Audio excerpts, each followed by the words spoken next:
નમસ્કાર, આપ જોઈ રહ્યા છો TV9। હું છું હાર્દિક મોદી આપની સાથે। એક મોટા સમાચાર, જ્યાં સુરતથી કોંગ્રેસના ઉમેદવારનું ફોર્મ આખરે રદ કરવામાં આવ્યું છે। નિલેશ કુંભાણીનું ફોર્મ રદ કરવામાં આવ્યું। સુરત ચૂંટણી વિભાગે કુંભાણીનું ફોર્મ રદ કર્યું છે। ટેકેદારો હાજર ન થતા ફોર્મ રદ કરવાનો આ નિર્ણય લેવામાં આવ્યો। કુંભાણી સહિત 4 ઉમેદવારોના ફોર્મ હાલ રદ થયા છે।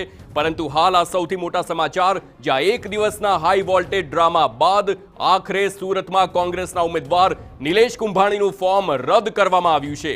કોંગ્રેસના ભાજપ અને ચૂંટણી પંચ સામે મોટા આરોપ છે। ચૂંટણી પંચનું આ ભયાનક કાવતરું હોવાનું નૈશદ દેસાઈ જણાવે છે। તો 18 તારીખે ઉમેદવારી વખતે ટેકેદારોની ફોટોગ્રાફી થઈ હતી।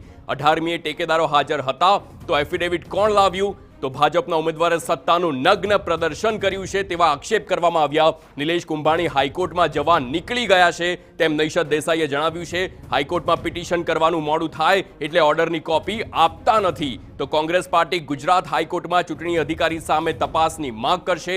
ભાજપના ઉમેદવાર સામે કોંગ્રેસ છેતરપિંડીનો કેસ કોંગ્રેસ કરશે।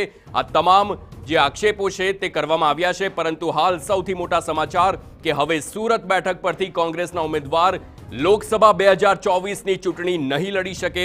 નિલેશ કુંભાણી એક દિવસનો જે હાઈ વોલ્ટેજ ડ્રામા સર્જાયો હતો, તેમના ટેકેદારો હતા, તેમણે જણાવ્યું હતું કે તે સિગ્નેચર છે તેમની નથી, ને ત્યારબાદ જે આખો ડ્રામા સર્જાયો અને હવે એક દિવસ બાદ આ નિર્ણય લેવામાં આવ્યો છે કે નિલેશ કુંભાણીનું ફોર્મ રદ કરવામાં આવ્યું છે। કોંગ્રેસના ભાજપ અને ચૂંટણી પંચ સામે આ મોટા આરોપ પણ લગાવવામાં આવ્યા છે। તો સુરત લોકસભા સીટના કોંગ્રેસના ઉમેદવાર નિલેશ કુંભાણીના ફોર્મ સામે ભાજપ તરફથી વાંધો ઉઠાવવામાં આવ્યો હતો।